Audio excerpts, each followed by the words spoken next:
Okay. There are even more advantages, and I'll cover them in just a minute. But first, let me address that question that I know is nagging you in the back of your mind. You're saying to yourself right now, okay, this all sounds great. Everything you've said so far makes a lot of sense, and I'm interested. But hey, pal, what's the catch? We all know that anything that sounds too good to be true probably isn't. Hey, I hear you. Between Enron, Bernie Madoff, and the great stock market meltdowns of the 2000s, a healthy dose of cynicism, skepticism, or both is not only understandable, it's just plain smart. I'll tell you what the catch is, and trust me, it's more like 6 seconds of turbulence on your 6-hour flight to Hawaii on your personal jet plane than a catch. But first, a quick reality check. Just because you've never heard of this before doesn't mean that it doesn't exist, doesn't mean that hundreds of thousands of people aren't already using it, and doesn't mean that all of the advantages that I've talked about aren't absolutely real and sitting there just waiting for you. So, here's the 6 seconds of turbulence catch. Per IRS rules, you have to fund the plan I'm telling you about with after-tax dollars. In other words, you can't deduct the amount you contribute off your current year's taxes like you can with a qualified plan. That means that if you were to contribute $6,000 this year in an IRA versus this retirement savings vehicle, you'd in reality pay an extra $2,000 in taxes this year, assuming a 33% tax bracket. If you're in a lower tax bracket, naturally, your tax savings would be less. That sounds like a drawback, right? Well, actually, no. To understand why funding with after-tax dollars instead of before-tax dollars like you would with a qualified plan is not a drawback, you just need to understand the alternatives. Answer this philosophical question. If you were a farmer, would you rather pay taxes on the small sack of seeds when you purchase them in the spring, or would you rather pay taxes on your entire harvest when you sell it in the fall? Well, do the math. If a farmer bought $1,000 worth of seeds and was taxed at 8%, he'd pay $80. But if the farmer planted those seeds and paid the same 8% of taxes on a $50,000 harvest, he'd pay $4,000 in taxes. 80 versus 4,000. That's a 50 times increase in taxes paid. The same rationale applies to your retirement savings. In fact, the amount of money you save on upfront taxes with a qualified plan, remember, you'd save $2,000 in taxes by making a $6,000 contribution into a qualified plan, okay, will almost certainly be dwarfed by the taxes you pay at retirement, to the tune of about 10 times at least. Here's why. If your $6,000 grows to $100,000 over the course of the next 30 years, remember the magic of compound interest. This is very reasonable.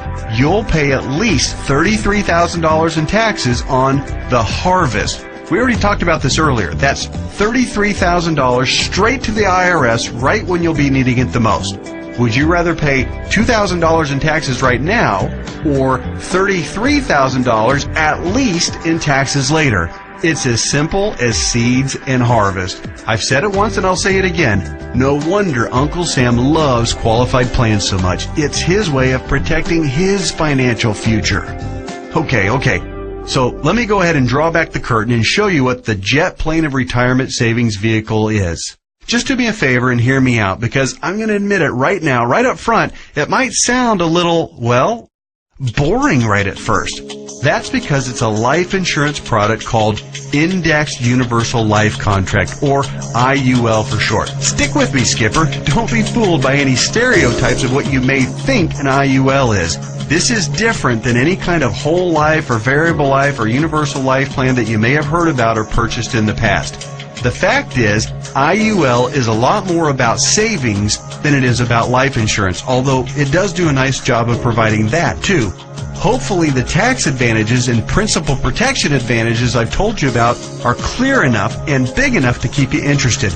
But you also need to know that the IUL, when structured and funded properly, beats the pants off of any other kind of retirement savings plan in every comparison category that matters, including growth potential, risk avoidance, liquidity of funds, flexibility of contributions, flexibility of distributions, longevity of distributions, and fees.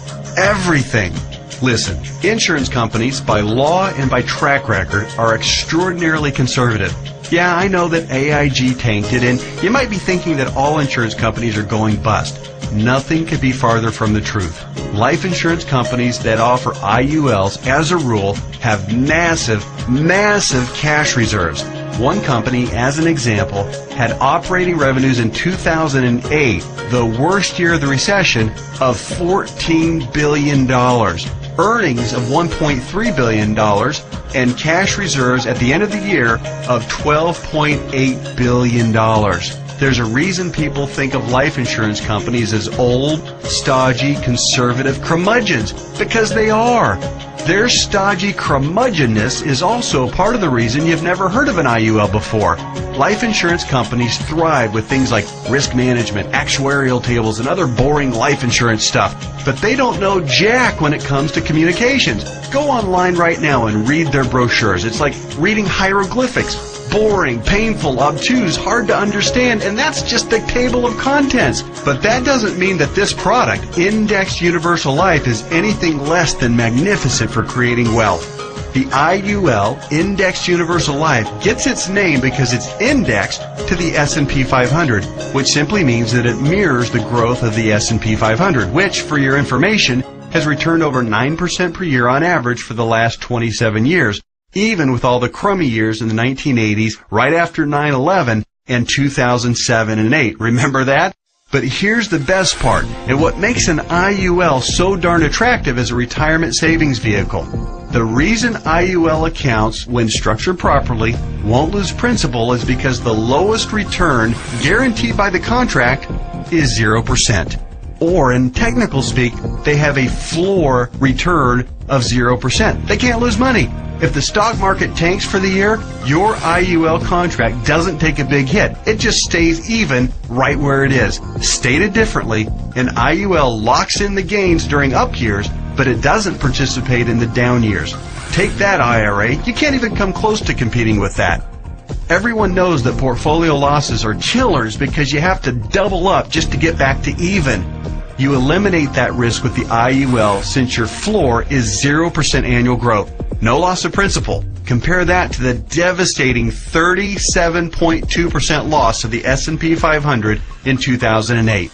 If you were indexing your IRA against the S&P 500 and therefore did not have the 0% floor like you would with an IUL contract, if you had a $1 million portfolio on January 1st of 2008, you would have ended the year with just $628,000. Ouch! Even with the big bounce back year of 2009, where the S&P returned 23.6%, the $628,000 you had left after getting killed in 2008 would have only grown to about $775,000. Still deep in the hole.